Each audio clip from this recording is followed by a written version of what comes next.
हमारा आवाज आवाज आवत रहे लिंक है।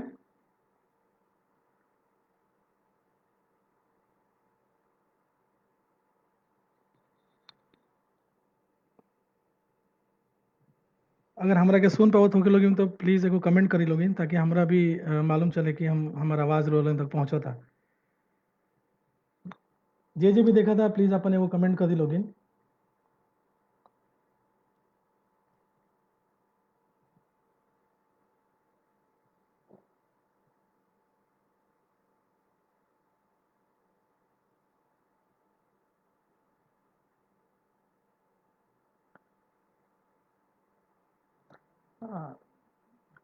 हाँ खुश रहिए दिव्या।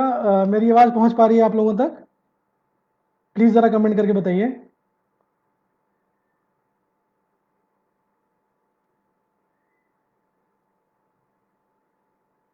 हाँ ठीक बा, तो अब शुरू कर जाओ 2-3 मिनट के अंदर अंदर जैसे ही बाबूजी वगैरह। मेरी बहन नेहा भी ज्वाइन कर चुकी है। नेहा बहुत बहुत स्वागत है। ममता राय भी ज्वाइन कर चुकी हैं। प्रणाम कर रहे हैं आपको।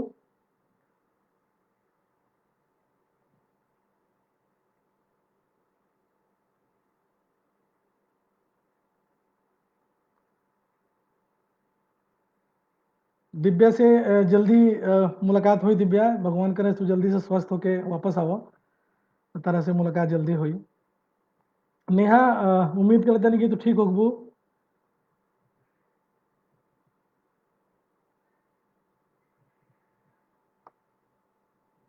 फुआ प्रणाम। मंजू फुआ भी जुड़ चुकल बनी। गोड़ लगत नहीं फुआ। उम्मीद बा कि आज के लाइव कार्यक्रम में रउआ लोग के पसंद आई। हालांकि बहुत ज़्यादा हमें लगे कुछ गावे और सुनावे के नहीं खे, लेकिन कुछ भोजपुरी के बारे में बात हुई। तो एक बार कुछ और लोग जुड़ जाओ तो रउआ लोगन से फिर बातचीत स्टार्ट कर जाई।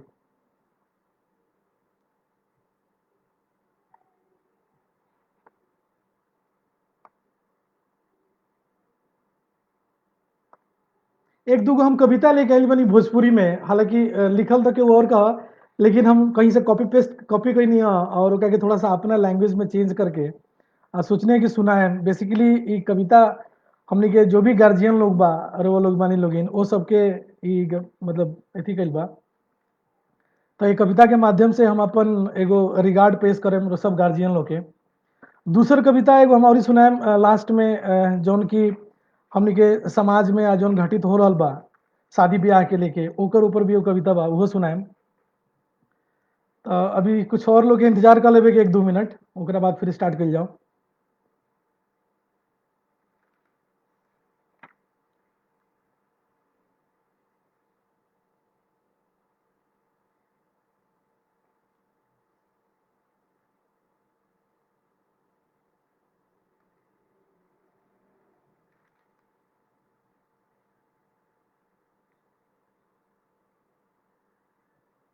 फुआ नेक्स्ट टाइम रुआ भी अभी लाइव आवे के बा। आज बातचीत भइल रहल। ठीक बा ना?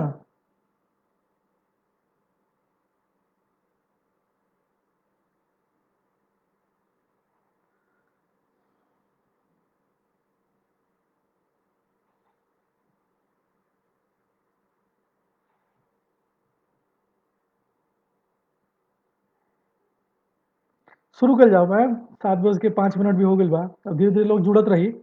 जे जुड़त रही ओकर स्वागत होत रही धीरे धीरे।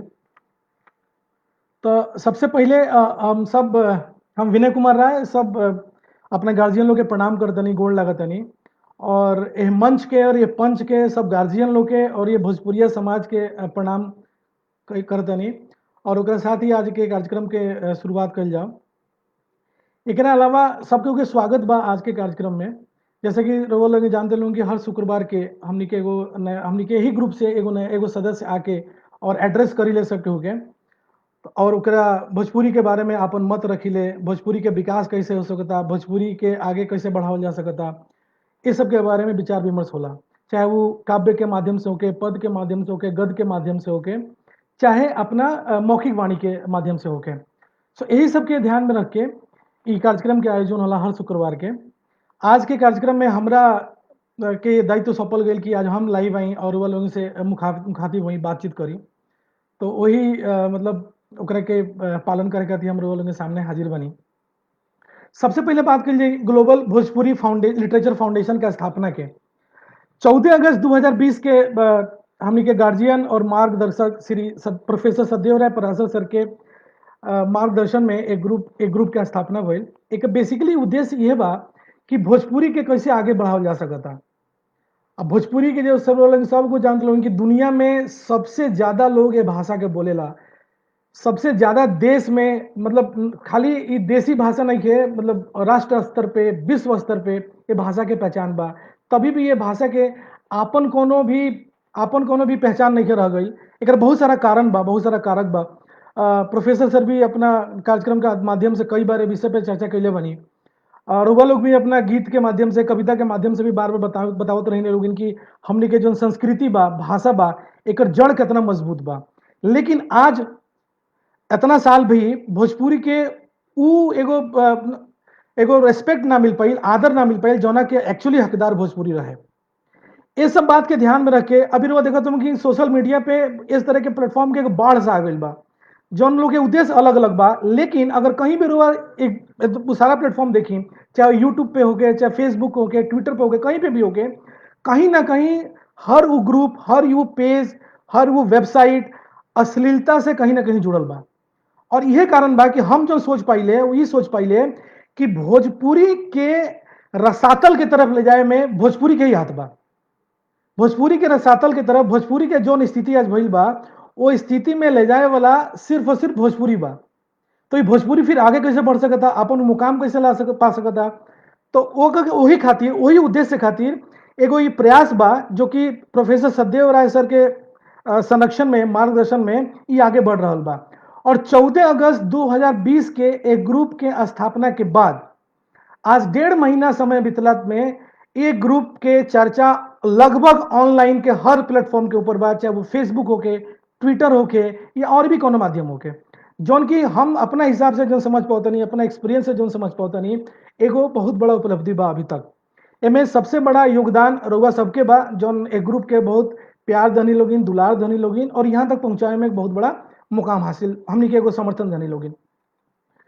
प्रोफेसर सर के तो हमनी के हमेशा मार्गदर्शन मिलते रहेला, लेकिन हमनी के भी जिम्मेदारी बा कि वहाँ के जो बीड़ा उठैले बनी ओमे हमनी के बढ़ चढ़ के वहाँ के साथ दिसन, ताकि वहाँ के जो उद्देश्य बा ये ग्रुप के बनावे के जो उद्देश्य बा वो आगे बढ़ सके। जैसे कि सब लोग जानता कि अभी लॉकडाउन की स्थिति बा, पूर्ण रूप से भी लॉकडाउन नहीं खुलल, तो मैक्सिमम लोग अपना घर से ही सारा अपन काम कर रहा बा, चाहे वो प्रोफेशनल लाइफ के होके, चाहे पर्सनल होके या कोनो भी तरह के होके, चाहे सोशल मीडिया प्लेटफॉर्म चलाए के होके। फिलहाल हमनी के भी उहे माध्यम से अपन बात रुआ लोग तक या बाकी जनमानस तक पहुंचाओ तनी सन। लेकिन प्रोफेसर सर के ही कहना बा, वहां के ही आदेश बा कि जैसे ही लॉकडाउन खुली एक कार्यक्रम के विस्तृत रूप से, फिजिकल रूप से भी आगे बढ़ाओ जाए। और एमे भी और भी भोजपुरी के जाने वाला हस्ती भी जुड़ी लोग हमनी से, और हम वहां के लोग भी हमनी के मार्गदर्शन करे में लोग। बात कर जब ये प्लेटफॉर्म के, ये पटल के उद्देश्य के, तो प्रोफेसर सदैव राय सर के मार्गदर्शन में 4 सूत्री कार्यक्रम तैयार कर दिली बा। पहला कार्यक्रम बा में कि जैसे हम अभी बोल रहे हैं कि भोजपुरी से अश्लीलता केहूंगा हटो, ए पर सबसे बड़ा काम कैले के जरूरत बा। कैसे कि अभी भोजपुरी के जो हालत बा, हमनी के घरे अपना माई बहन भाभी वाइफ के संग बैठ के ना तो कोनो भोजपुरी के बात कर सकता निसन, ना भोजपुरी के गाना सुन सकता निसन। तो सबसे बड़ा हमनी के उद्देश्य बा कि भोजपुरी से अश्लीलता केंगा हटे, पहला उद्देश्य बा। दूसरा उद्देश्य बा कि भारतीय संविधान के 8वीं सूची में ये भाषा के सम्मिलित कर जाओ। बिहार के भी और भी भाषा, जैसे अगर हम मगधी के बात करिए, मैथिली के बात करी, अभी भी वो बहुत अब 8वां सूची में शामिल बा। बच्चा में यूपीएससी के एग्जाम दिले सन, क्वालिफाई भी करे सन। जब भोजपुरी के लगभग 25 करोड़ से 30 करोड़ आदमी ऑल ओवर वर्ल्ड में एकरा के बोल रहा बा, तो ई भाषा काहे नहीं के शामिल हो सकत। ई हमनी के दूसरा उद्देश्य बा, ए पर भी काम चालू बा और जल्दी ही रिजल्ट पर मिली। तीसरा जो भोजपुरी के एक पटल के उद्देश्य बा उ बा कि जौन हमनी के लगे भोजपुरी के साहित्य बा ओकरा के सहेज के रखल, मतलब ओकरा के एक जगह इकट्ठा कइल, ओकरा के सहेजल। चौथा और आखिरी जो उद्देश्य बा भोजपुरी के, वो अपना ये पटल के वो ही बा कि नया साहित्य के रचना कइल। तो नया साहित्य के रचना भी उस पे वो पे अपना हमनी का अग्रसर बानी सन प्रोफेसर सर के मार्गदर्शन में, और उस पे काम हो चलता। और ऊपर जैसे ही काम जेंगे जेंगे डेवलप करी, जेंगे जेंगे आगे बढ़ी, उंगन वालों के सूचित कर जाई। तो ये हमनी के 4 सूत्री कार्यक्रम लेके ए पटल के स्थापना भइल बा और ये 4 सूत्री कार्यक्रम लेके हमनी के आगे बढ़ रहल बानी सन। धीरे-धीरे लोग जुड़ता, लोग के प्यार मिलता, स्नेह मिलता। ये बड़ा खुशी होला कि हमनी के घर के माई, बहिन, भाभी ये सब लोग ए प्लेटफॉर्म पे आगे आके और बड़ा अच्छा-अच्छा, सुंदर-सुंदर पारंपरिक गीत गावेला लोग पर अपलोड करेला लोग। तो ये बड़ा अच्छा लगेला और ये बड़ा एक मन में विश्वास जागेला कि कहीं ना कहीं जौन रिस्पॉन्सिबिलिटी लेके, जौन जिम्मेदारी लेके एक ग्रुप के पटल के स्थापना कल गई बा, वो कहीं ना कहीं सफल हुई और हमनी के आगे बढ़े सन। जैसे कि शुरू में हमनी के हम लोग को बताइनी है कि एगो भोजपुरी के कविता हम लेके आइल बानी, हालांकि भोजपुरी के गीत भी हो सकता। तो एक गीत हम थोड़ा सा गुनगुना के रोल के सुनाओ तनी, ओकरा बाद फिर हम अपना बात के आगे बढ़ाएम और वालों के समक्ष रखेम। जेंगा जेंगा रोल के आदेश हुई वो पालन कल जाई और एक कार्यक्रम के आगे बढ़ावल जाई। तो गांव में सबके एक बड़ा टिपिकल भोजपुरी वर्ड है ढेबरी। हमरा हिसाब से गांव में सब कुछ सुनले हुई, जो गांव में रहती, जगह ग्रामीण परिवेश हुई या गांव से जो जुड़ल हुई भोजपुरी समाज से, ओकरा ढेबरी वर्ड, ढेबरी जो शब्द बा ओकरा जरूर पता हुई कि ढेबरी का होला। तो प्रोफेसर सत्यदेव राय सर के गोड़ छू के प्रणाम करते नहीं और एक चीज के आगे बढ़ाते नहीं, एक कविता के बेसिकली, हालांकि गीत के माध्यम से भी एक गावल जा सकता। हम रिक्वेस्ट करें अपने केहू भी माई, बहन, फुआ, भाभी से, बहन से या केहू भी गार्जियन से कि अगर हो सके तो एकरा के आगे वाला कार्यक्रम में गीत गा के भी पेश कल जा सकता। बोल कुछ इस तरह से बात, ई ढेबरिया हमार रात भर अनहरिया से मार करेले। यहाँ पे ढेबरी और अनहरिया दू गो वर्ड यूज कइल बा। एमे बेसिकली हम जो नी एकरा के डिवोट के बानी ये लाइन के या ये कविता के, वो अपने गार्जियन लोग के कहले बानी जे हमनी के मार्गदर्शक बा, संरक्षक बा, कि वो अलग अलग परिस्थिति से लड़के भी केंगा हमनी के मार्गदर्शन करेला लोग, केंगा हमनी के लालन पालन करेला लोग, ताकि हमनी के आगे जाके जीवन में कुछ अच्छा करी सन, अपना समाज खातिर, घर खातिर, देश खातिर और ये दुनिया खातिर। ई देवरिया हमार रात भर अनहरिया से मार करेले, डूबे अनहरिया में जब रे नगरिया, डूबे अनहरिया में जब रे नगरिया, सूझे न ऊंच खाल पातर डगरिया, रतिया के करिया अरिया पराली, रतिया के करिया अंधरिया पराली, सोना अस जगमग दुआर करेले, ई ढेबरिया हमार रात भर अंधरिया से मार करेले, ई ढेबरिया हमार रात भर अंधरिया से मार करेले। सुसुकेला प्राण के बटोही डेराले, सुसुकेला प्राण के बटोही डेराले, जब जब अंधरिया में अक्सर घेराले, तब रे करे जाके लेस लेस खुनावा, जिंदगी में ज्योति के श्रृंगार करेले, ई ढेबरिया हमार रात भर अनहरिया से मार करेले, ई ढेबरिया हमार रात भर अनहरिया से मार करेले। आखिरी 4 गो लाइन बा, दूसरे की रक्षा सब आपन लुटा के, दूसरे की रक्षा सब आपन लुटा के, सीखो जग हमरा ढेबरिया से आके, सीखो जग हमरा ढेबरिया से आके, रतिया में अचको न कबो उंघाले, रतिया में अचको न कबो उंघाले, जरते जरत भिनुसार करेले, ई ढेबरिया हमार रात भर अनहरिया से मार करेले, ई ढेबरिया हमार रात भर अंधरिया से मार करेले। बहुत बहुत धन्यवाद हुआ, धन्यवाद दिव्या, प्रणाम बाबूजी, बहुत बहुत धन्यवाद। अजीत जी भी जुड़ चुके हैं, संजू है, संजू जुड़ चुकी हैं, नेहा भी जुड़ चुकल बड़ी, बहुत बहुत स्वागत बा, बहुत बहुत प्रणाम बरुआ लोग इनके। तो अभी हमने के बात कहनी है सन कि भोजपुरी के जो हमने के पटल बा ग्लोबल भोजपुरी लिटरेचर फाउंडेशन, ओकर का उद्देश्य बा और अभी तक हमने के कितना में सफलता हासिल कर बानी सन अपने उद्देश्य में, और आगे हमने के का प्रोग्राम बा ओकरा भी प्रोग्राम के जौन जौन भी हमनी के डेवलपमेंट हुई, जौन जौन भी स्टेज हुई, ओकरा के धीरे धीरे हमनी के रोगा के सामने प्रस्तुत कर जा सन।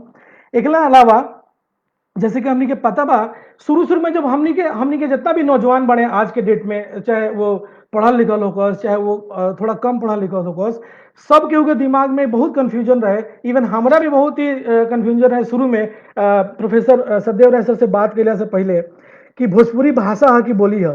लेकिन बाबूजी के जब हम पहला कार्यक्रम सुननी, जौन एकर उद्घाटन वाला कार्यक्रम रहे, तब हमरो क्लियर भइल और शुद्ध रूप से क्लियर भइल, विशुद्ध रूप से क्लियर भइल कि हमनी के भोजपुरी कोनो बोली ना है, बल्कि एक भाषा है और वैश्विक स्तर के भाषा बा, जौना के लगभग 25 करोड़ आदमी बोलेला। और सिर्फ भारतवर्ष में ही ना, देश के विदेश के अलग अलग वर्ल्ड के, विश्व के अलग अलग एक के देश में बोलल जाला, जैसे Suriname, Guyana, Trinidad, Fiji, Tobago आदि आदि। ऐसन भाषा के हमनी के बोले वाला, ऐसन भाषा के क्षेत्र के रहे वाला हमनी के ऐसन, तो ऐसे हमनी के बड़ा गर्व होला अब ई बात के ज्यादातर कि हमनी के हमनी के भाषा भोजपुरी बा और हमनी के एकर बोले वाला बानी सन।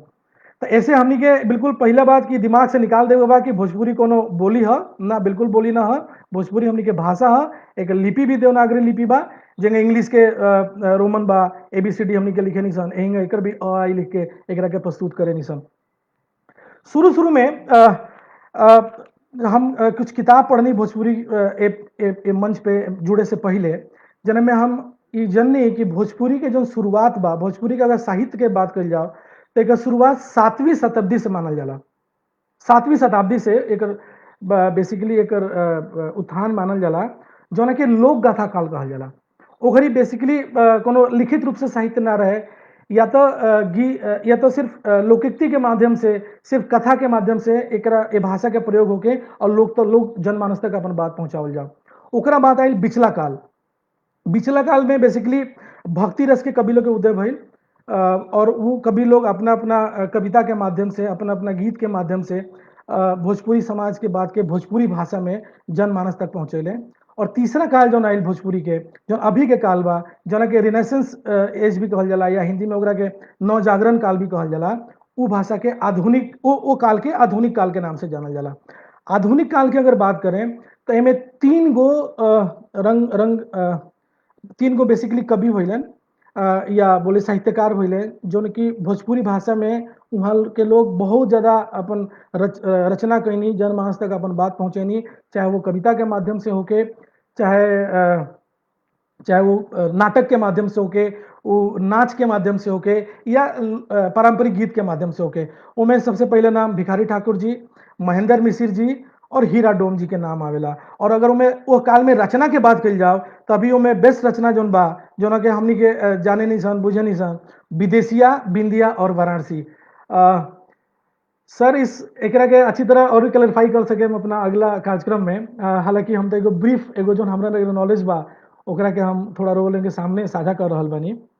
तो शुरू शुरू में जन भोजपुरी के जन बातचीत होके, वो बातचीत ओकर मेन उद्देश्य रहे कि आपन बात दूसरा तक पहुंचाओ। भाषा के भी वह माध्यम होला, बेसिकली भाषा के पर्पस हुए होला कि हमनी के अपन एक्सप्रेशन के अंदर जो फीलिंग बा, वो दूसरा के लगे कैसे पहुंचाओ तनी सन। तो पुरनका समय में कहा कि भोजपुरी गांव देहात के भाषा हो, लेकिन वो गांव देहात के भाषा निकल के वहां से और कहाँ पहुंच गई, विदेश में पहुंच गई। और हमनियों के गांव देहात के आदमी जो पहले गांव देहात में रहस, उन्हें पढ़ाई लिखाई करस, और वो आदमी विदेश में गईलन, वो भाषा के प्रचार प्रसार कैलन, तो भाषा वो भोजपुरी क्षेत्र से निकल के विदेश ले पहुंचल। और सिर्फ विदेश ले पहुंचल ना, आज वही भोजपुरी भाषा में पढ़ाई भी होता। इग्नू रोल सुनने हो क्या, Indira Gandhi national open university, IGNOU बहुत सारा कार्यक्रम, चाहे वो ग्रेजुएशन लेवल पे होके, चाहे वो पोस्ट ग्रेजुएशन लेवल पे होके, बहुत सारा कार्यक्रम चला रहा बा, सर्टिफिकेट प्रोग्राम होके, चाहे डिग्री प्रोग्राम होके। और में काफ़ी बच्चा लोग अपन प्रवेश भी लेला लोग, और भाषा के माध्यम से अपन पढ़ाई भी अपन जारी रखता लोग। एक अलावा पटना यूनिवर्सिटी भी चीज़ के आगे बढ़ा होता। बिहार सरकार भी अभी आवे वाला दिन में भोजपुरी के माध्यम बना रहा बा, ताकि भोजपुरी माध्यम से ही बच्चा अपन 5वीं तक के पढ़ाई के आगे ले जा सकन सर। एगो बड़ा कैसे कि सिर्फ आज के डेट में सिर्फ यूनिवर्सिटी और सिर्फ लोकगीत ही ना, आज के अगर हम बात कर जाओ तो cinema, electronic media, blogs, newspaper, news channel, बहुत तरह के ऐसा मंच आ गई बा, जानो पे भोजपुरी बोले वाला लोग, भोजपुरी लिखे वाला लोग, या भोजपुरी में अपना बात के एक्सप्रेस करे वाला लोग वो सारा माध्यम के यूज करता और अपना बात के आगे सरल भाषा में, अपना भाषा में, मातृभाषा में अपना लोग तक ओकरा के पहुंचाता। और सिर्फ भोजपुरी के समझे वाला जाने वाला भोजपुरी लोग नहीं थे। अगे अभी रुआ अगर हम इंडिया के बात करी तो हम ऑल ओवर इंडिया में घूमी ले ऑफिस के काम से, तो कहीं कहीं तो भोजपुरी में शुरू हो जाइले और फिर लड़का बोले जैसे कि सर रुआ तो भोजपुरी बोल रहे हैं आप। तो हम कहने अच्छा भाई हम थोड़ा गड़बड़ा गए नहीं, अब लोग आवे तो इंग्लिश में चाहे हिंदी में। तो हमारा बात के बड़ा खुशी होला कि भोजपुरी बुझे वाला सिर्फ खाली अपने बिहार, यूपी और एमपी और झारखंड में लोग नहीं थे, बल्कि कोची में रुआ जाए, केरला में या फिर तमिलनाडु में, भुवनेश्वर में, यहाँ भी लोग भोजपुरी के हालांकि उतना फ्लुएंट तरीके से बोल ना पावेला लेकिन समझ जरूर जाला। अतना मिठास बा, अतना सरलीकृत भाषा अपन बा भोजपुरी। ऐसे भोजपुरी के हमनी के बेसिकली जौन अंडर एस्टिमेट कहल जाला, वो भाषा के हमनी के जौन अंडर एस्टिमेट के बनी सन ओकरा के आगे बढ़ावे खातिर हमनी के सब केहू के योगदान बहुत जरूरी बा, चाहे वो कोनो भी माध्यम से होके, गद पद के कोनो भी माध्यम से होके। और जैसे कि सब कुछ जाना था कि साहित्य के विकास में संगीत के बहुत बड़ा योग, संगीत भी एक तरह के मतलब साहित्य बा। तो हमनी का अभी जो फैक्टर उठैले बानी सन जो कि ओकरा विकास हो सकता भोजपुरी के, वो अभी बाटे संगीत। और संगीत में भी हमनी के बेसिकली भोजपुरी में दू गो अभी संगीत के पैरामीटर उठैले बानी सन। एगो बा पारंपरिक और एक बा त्योहार वाला संगीत। पारंपरिक वह गीत होला जो हमनी के घर में हमनी के माई बहन शादी ब्याह के मौका पे जो अलग अलग संस्कार पे वो सब गीत गावेला लोग, संस्कारिक जो कार्यक्रम में गीत होला। रुआ लोग भी कई सारा गीत गागा के और पटल पर डल्ले बने लोग जो कि बहुत सराहल भी गई बा 500 सदस्य द्वारा लगभग। तो वो सब लोग वो गीत के माध्यम से अभी वो चीज के आगे बढ़ाल जा रहा बा भोजपुरी साहित्य के। और दूसरा बा त्योहार के जो गीत होला, बेसिकली त्योहार मतलब जो हमनी के छठ होला या नवरात्रा के त्योहार आवेला, हमनी के यहाँ बड़ा बड़ा गायक बा लोग जो उनकी छठ के भी नवरात्रा के भी गीत गा के अपना अपना एल्बम के माध्यम से, फेसबुक के माध्यम से, यूट्यूब चैनल के माध्यम से प्रस्तुत करेला लोग। और बाकी ओकरा के पूरा वर्ल्ड, पूरा विश्व, पूरा भारत देश बड़ा सराहेला और नाम काफी लोग के नाम होला चीज में। तो वो दू गो गीत के माध्यम से हमनी के एकरा के आगे ले जा रहा बानी सब। फिलहाल धीरे धीरे लोग जुड़त जाई तो ये चीज के और ही आगे विस्तृत रूप में एकरा के प्रचार कर जाई। जैसे कि रोलिंग हम बताइनी है कि कार्यक्रम के बीच बीच में हम लोग के कविता सुनाए, हालांकि ये हमारा डोमेन ना हो, हम गाई लेना ना उस तरह से प्रस्तुति कर पहले, लेकिन फिर भी हम कोशिश करनी है कि रोलिंग के सामने वो कविता प्रस्तुत करी। तो एगो कविता रोलिंग के सुनाओ तनी, शायद रोलिंग के ठीक लागे। ये थोड़ा हास्य कविता बा भोजपुरी के। ये लिखल हटे देवरिया के एगो कवि बनी श्री हृदयानंद विशाल जी। तो उहाँ के रचयिता है कविता के, और कविता हास्य रूप में बा, सुनी लोगिन। गांव ग्रामीण परिवेश में बा। 2 कट्ठा मकई बोनी, काठा सबको बुझत हो अपने यहाँ मेजरमेंट जो होला वो काठा में होला। जैसे शहर ओहर में देख लो कि हम गज में होला, स्क्वायर मीटर में होला, तो अपने यहाँ काठा चलेला, काठा बीघा। तो 2 कट्ठा मकई बोनी, एक जन बाड़न बेसिकली एक बैकग्राउंड बता दी। अपने यहाँ देखला हो कि लोग चिल्ला चिल्ला के हाल चाल पूछेला कि का हो, का हाल बा। तो उन्हें से वही कि हाँ ठीक बा, अपन सुनाओ। तो जनरली लोग यहीं बातचीत करे लगी चिल्ला चिल्ला के। लेकिन एगो चाचा बानी अपने यहाँ जो ना वहाँ के ऊपर कविता लिखल बा, तो वहाँ के चिल्ला चिल्ला के बोले के आदत बा, चिल्लाई के वहाँ के अपना समाचार बताई ले। लेकिन वहाँ के संगे कुछ ऐसा घटना घटल बा, तो वहाँ के केहू हाल चाल पूछे था कि का हो, का हाल बा। तो कह के साइड में ले जाके कोना में वहाँ के कहा तनी कि आवा है तरह का अपन हाल चाल बताओ तनी। उहे वहाँ के हाल चाल बताओ तनी ये कविता के माध्यम से। 2 कट्ठा मकई बोनी सांड गइल चर के, 2 कट्ठा मकई बोनी सांड गइल चर के, वैसे तो निमने बा सब समाचार घर के। 2 कट्ठा मकई बोनी सांड गइल चर के, वैसे तो निमने बा सब समाचार घर के। बेटा के बियाह कईनी श्रद्धा से अतना, बेटा के बियाह कईनी श्रद्धा से अतना, बेटिया सब सकार लहलस मंगनी हम जतना। अपने यहाँ बड़ा मोल भाव होला आज के जमाना में। हालांकि ग्लोबल भोजपुरी लिटरेचर फाउंडेशन ये बात के बहुत कंडेम करता और ये बात के बीड़ा उठैले बा हर सदस्य के माध्यम से कि हमने के आवे वाला पीढ़ी या अब आवे वाला समय में दहेज के काफी विरोध करे के बाद, ताकि दहेज प्रथा जो उनकी एक कुप्रथा बा हमने के समाज में एकरा के खत्म कर जाओ। तो वो चीज के बिल्कुल बेड़ा उठल बा, वो चीज के हमने के हासिल कर जाई। 2 कट्ठा मकई बोनी सांड गइल चर के, अब वैसे तो निमने बा सब समाचार घर के। बेटा के बियाह कईनी श्रद्धा से आता ना, आ बेटिया सब सकार रहलस मंगनी हम जाता ना। मतलब जौन जौन उ चाचा कहले बेटिया ला सकार रहलस कि हाँ, हम इहो देम, हम इहो देम, हम इहो देम। आगे क्या होता सुनी। नाम भर के बरछा मिलल, नाम भर के बरछा मिलल, खैले सन हाथना। नाम भर के बरछा मिलल, खैले सन हाथना। आ वैसे तो सब निमने, वैसे तो सब निमन बा समाचार घर के। तिलक बियाह एक दिन पर रोपाइल, तिलक बियाह एक दिन पर रोपाइल, आ के पूछे बर खोलाई आ विदाइयों में ना आइल। अपना यहाँ लास्ट में जब बारात की विदाई होला तो खुलाला ना, कुछ बंधन वंधन खुलाला, तो मैं लड़का के बाप आवेला, लड़की के बाप आए सबको खुलाला। तो लड़का के बाबूजी कहते रहे कि हम गईनी खोले, बरछा बर खोलाई करे गईनी, तो लड़की के बाबूजी भाग गए। कहते रहे कि तिलक बियाह एके दिन पर रोपाइल, तिलक बियाह एके दिन पर रोपाइल, के पूछेला बर खोलाई और विदाइयों में ना आइल।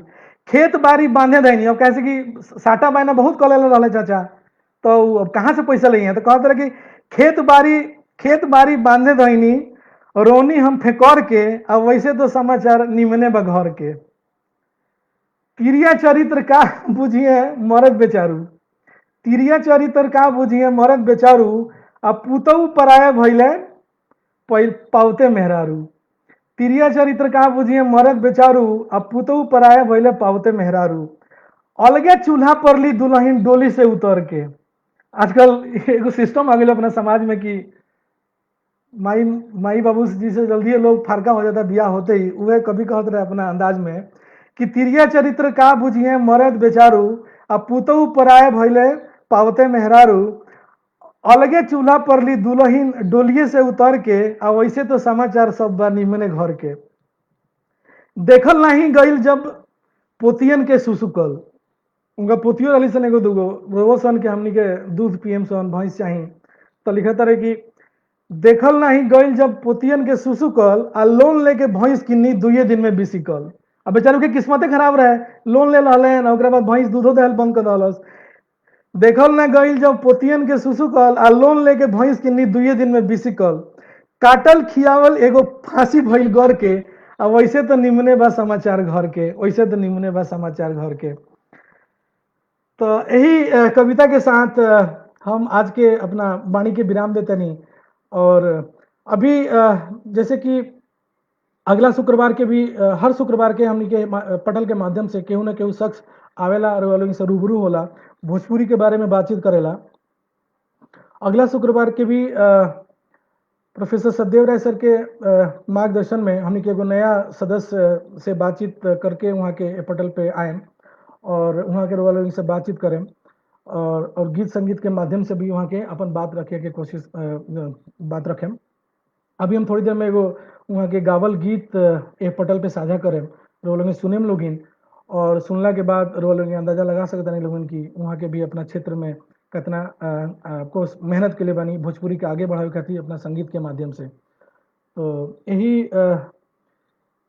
अपना बाणी, यही अपना प्रेजेंटेशन के साथ रुआ लोगन से हम विदा लें और ये रिक्वेस्ट करें, ये प्रार्थना करें कि हमारे को छोटा सा प्रयास आज रुआ लोगन के केंग लगा जरूर बताएं लोगिन, ताकि आगे कार्यक्रम करे में जौन भी गलती होके ऊपर काम करके ओकरा के सही करे के एगो मौका मिल सके और सही तरीका से रुआ सामने आके रुआ लोगन से बातचीत हो सके। बहुत बहुत प्रणाम।